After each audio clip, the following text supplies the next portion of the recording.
ಅಯೋಧ್ಯಾಪುರದರಸು ದಶರಥನಿಗೆ 3 ಹೆಂಡಂದಿರು. ಕೌಸಲ್ಯಾದೇವಿ, ಸುಮಿತ್ರಾದೇವಿ, ಕೈಕೇಯಿ ದೇವಿ.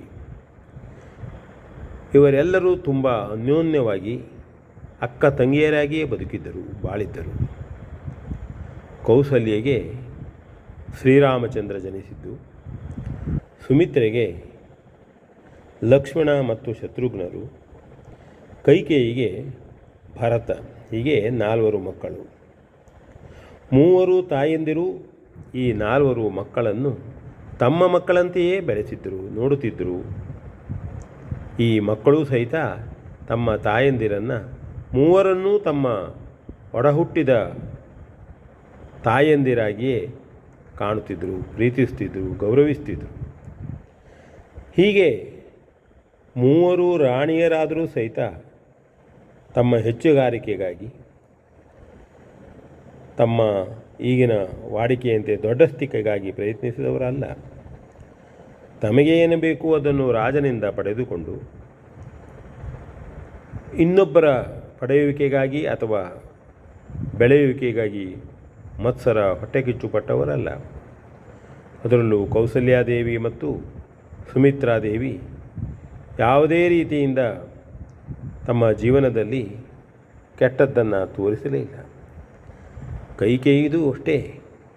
ಯಾವಾಗ ಮಂಥರೆ ಬಂದು ಅವಳಿಗೆ ವಿಷಮಂತ್ರವನ್ನು ಬಿತ್ತಿದಳೋ ಆಗ ಅವಳ ತಲೆ ಕೆಟ್ಟಿತು.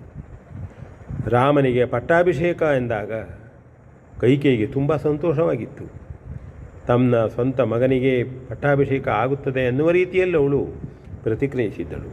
ಆದರೆ ಮಂತ್ರಿ ಅವಳಿಗೆ ಇಲ್ಲ ಸಲ್ಲದ ವಿಷಯಗಳನ್ನು, ಪ್ರಲೋಭನೆಗಳನ್ನು ಹೇಳಿ ತಲೆ ಕೆಡಿಸಿದಳು.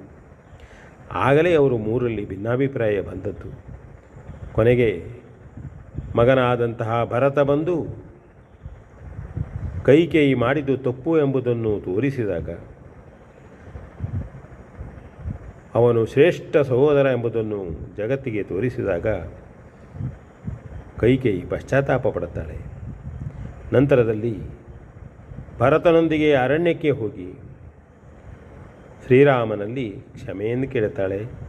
ತಾನು ದೊಡ್ಡ ತಪ್ಪನ್ನು ಮಾಡಿಬಿಟ್ಟೆ, ನೀನು ನನ್ನನ್ನು ಮಗನಾಗಿಯೇ ನೋಡಿದ್ದೀಯೇ, ತಾನು ಮಾಡಿದ ತಪ್ಪನ್ನು ಕ್ಷಮಿಸಬೇಕು ಎಂಬುದಾಗಿ ಅವಳು ಪಶ್ಚಾತ್ತಾಪ ಪಡುತ್ತಾಳೆ.